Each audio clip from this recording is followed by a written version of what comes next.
My wife came back after 2 weeks away with her ex. She called it closure. I didn't challenge her, didn't change my tone. While clearing the table, I asked one simple question. She froze halfway through, standing up, didn't look at me, didn't sit back down, just reached for her phone with shaking hands. I'm 37, and I thought I knew my wife. We'd been married for 9 years, met in our late 20s, dated for 2 years before getting married, built what I thought was a solid life together. She worked in marketing, I had my own career, we had a house, a dog, routines that felt comfortable. No kids yet, but we'd been talking about it. About 3 months ago, her ex contacted her. The ex. The one she dated for 4 years before me. The one she said was her first real love. The one whose name still occasionally came up in stories about her 20s. He'd reached out through social media, said he was going through a divorce, wanted to reconnect with old friends. Innocent enough, or so she presented it. She asked if I minded if she grabbed coffee with him. Just coffee. Just catching up. I said fine, because what else was I supposed to say? If I'd said no, I'd be the controlling husband. So I said yes, and tried not to think about it. One coffee turned into regular texts. I'd see her smiling at her phone in ways she hadn't smiled at me in months. When I asked about it, she'd say they were just talking, old memories, nothing serious. Then came the request that changed everything. He's really struggling with the divorce, she said one night while we were getting ready for bed. He asked if I'd be willing to spend some time with him, help him process things. He doesn't have anyone else. Spend time with him how? He wants to take a trip, the place we used to go when we were dating. He thinks it would help him find closure. I stopped brushing my teeth. A trip. Just a weekend, maybe a week. He needs support. And he wants his ex-girlfriend to provide that support while he's going through a divorce? It's not like that. What's it like then? It's closure.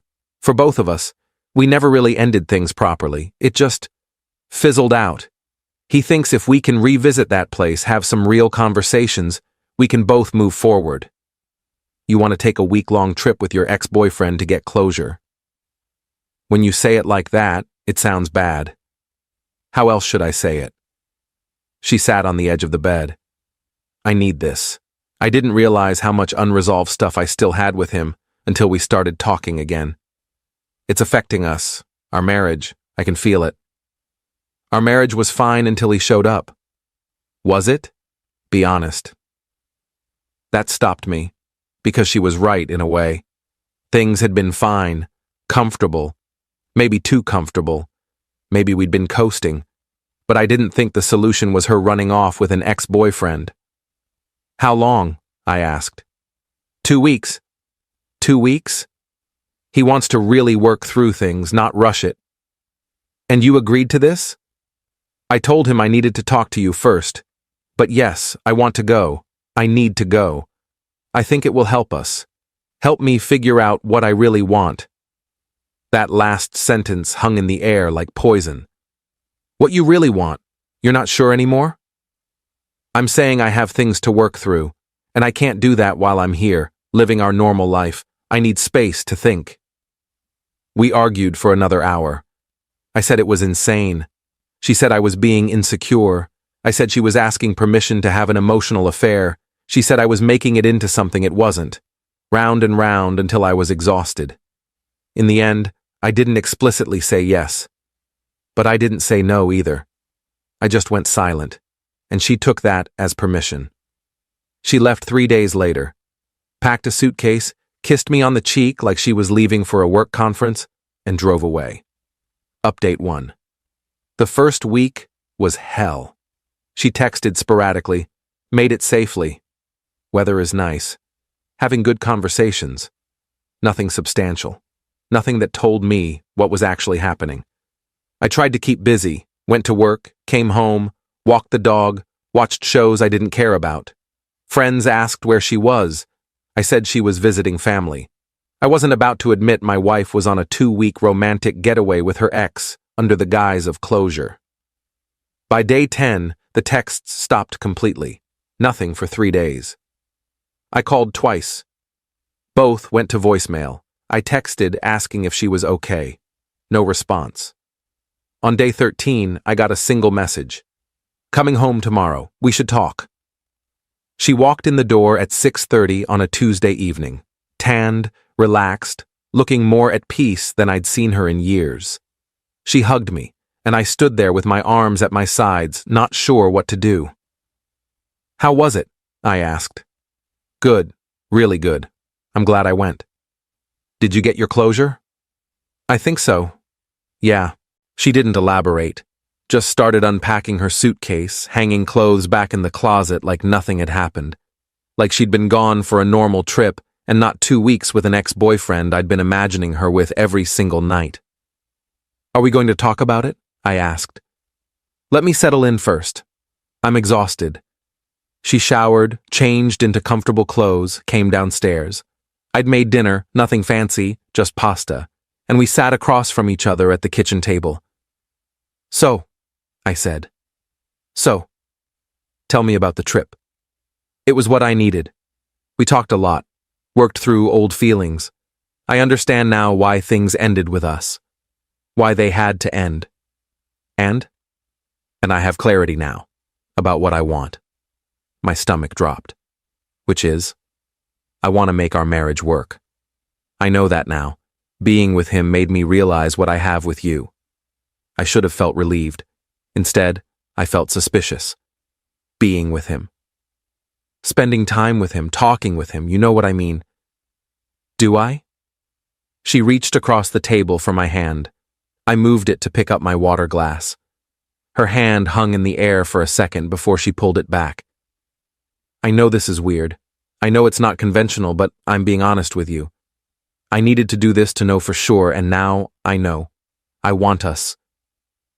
We ate in silence for a few minutes. I was trying to process, trying to figure out if I believed her, trying to decide if it even mattered if I believed her. Did you sleep with him? I asked finally. Is that really what matters? Yes. I don't think we should focus on physical details. What matters is where we go from here. That's not an answer. I'm not going to give you an answer that lets you torture yourself with images. It's not helpful. But it happened. She didn't respond. Just looked down at her plate. I stood up, started clearing the table. She stood too, gathering her dishes. We moved around the kitchen in a choreographed silence. Her washing, me drying. Like we'd done 1,000 times before. While I was putting a plate in the cabinet, I asked it. The question that had been forming in my mind since she walked in the door. If he wasn't going through a divorce, I said, voice completely calm, if he was available, would you have come back? She froze. Halfway through standing up from loading the dishwasher. Didn't look at me. Didn't sit back down. Just stood there, bent at an awkward angle, one hand still on the dishwasher door. Then she reached for her phone with shaking hands. Update 2. What are you doing? I asked. I need to call someone. Who? My sister. I need to talk to my sister. Answer my question first. She straightened up, phone clutched in both hands. That's not fair. That's a hypothetical that doesn't mean anything. It means everything. Answer it. I'm here, aren't I? I came back. Because he's not available. Because he's going through a divorce and probably told you he wasn't ready for something serious. Answer the question. If he was available, would you be standing in this kitchen right now? Her face crumpled. I don't know. You don't know. I'm confused. I thought I had clarity, but now you're asking these questions and I'm confused again. You're confused because you know the answer and you don't want to say it. That's not fair. You spent 2 weeks with your ex-boyfriend, probably sleeping with him, definitely falling back in love with him, and you came back here because it didn't work out. Not because you chose me, because he wasn't an option. And now you're trying to reframe it as some kind of journey of self-discovery that led you back to our marriage.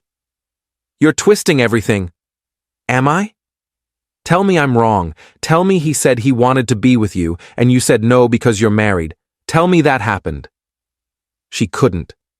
She just stood there, tears running down her face, phone still in her hands. "Call your sister," I said. "I'm going for a drive."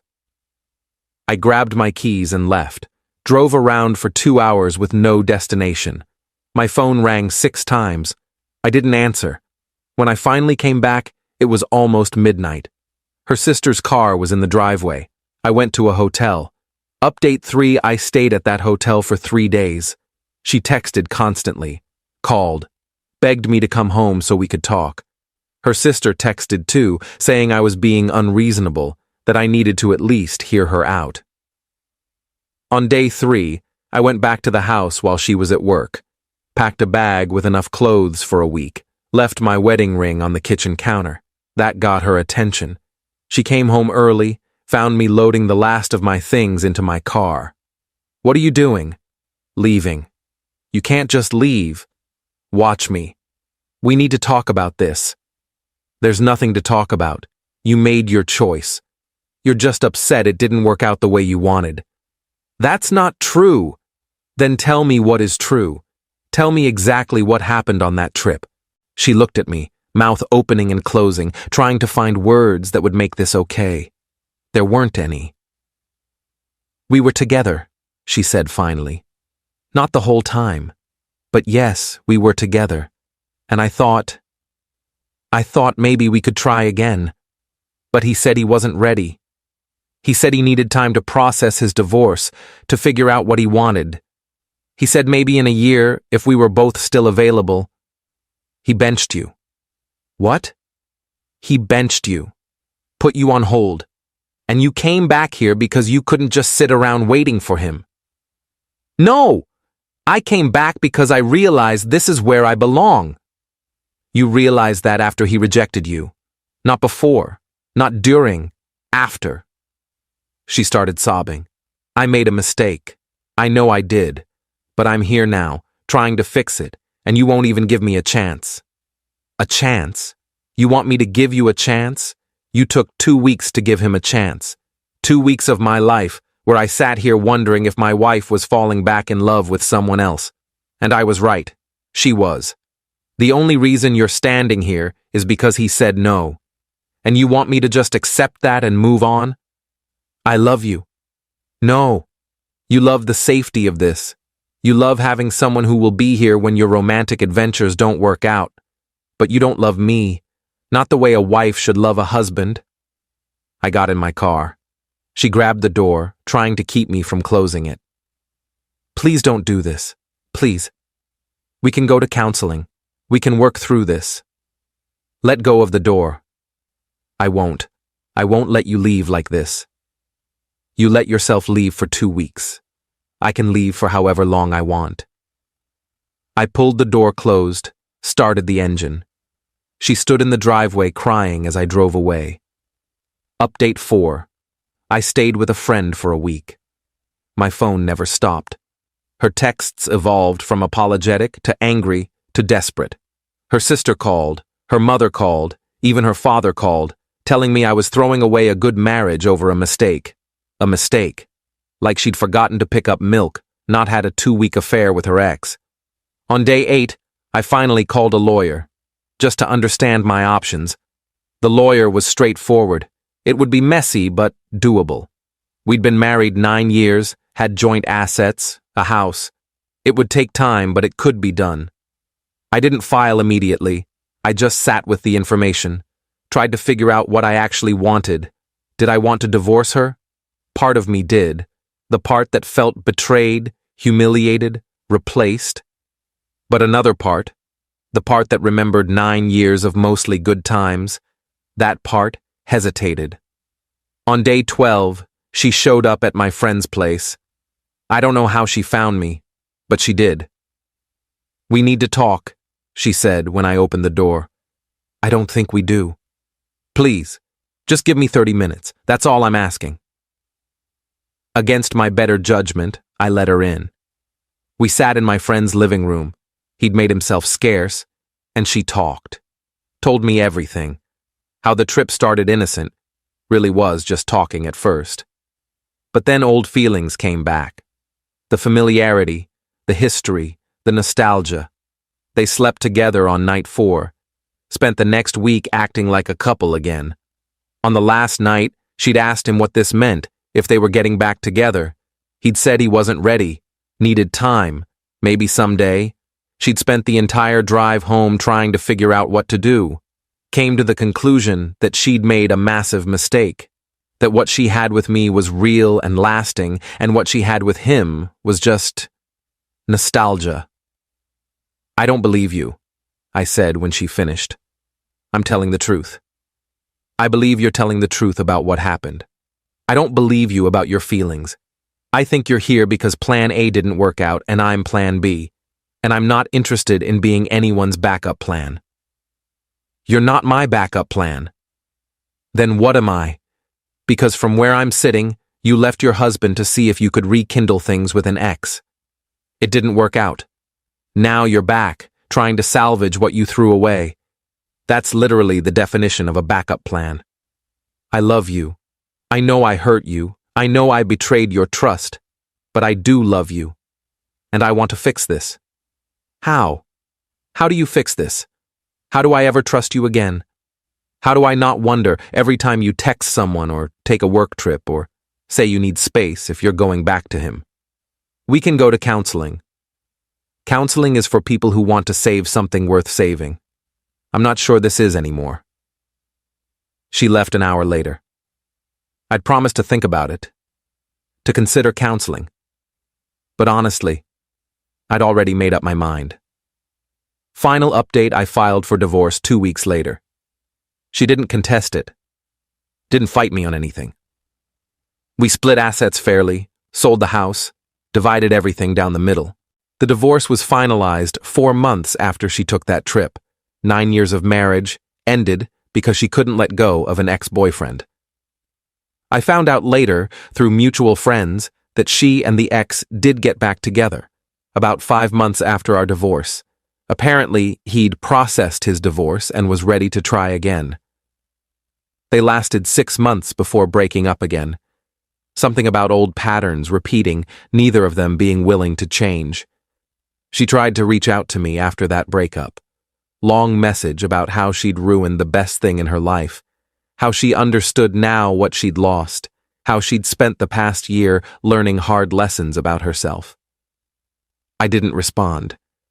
Because here's what I learned. Some people need to blow up their entire life to figure out what they want. And some people, like me, need to let them do it and walk away. Could I have fought for the marriage? Gone to counseling? Tried to work through the betrayal? Maybe. But I asked myself that question while clearing the table, and her reaction told me everything I needed to know. She froze because she knew the truth. If he'd been available, if he'd said yes, she wouldn't have come back. And I refuse to spend my life wondering if I'm someone's second choice. I'm 37 years old. I'm divorced. I'm living in a smaller apartment and rebuilding my life from scratch. But I'm not anyone's backup plan anymore. And honestly, that feels better than the last year of my marriage ever did. She wanted closure with him. I got closure from her. Funny how that works.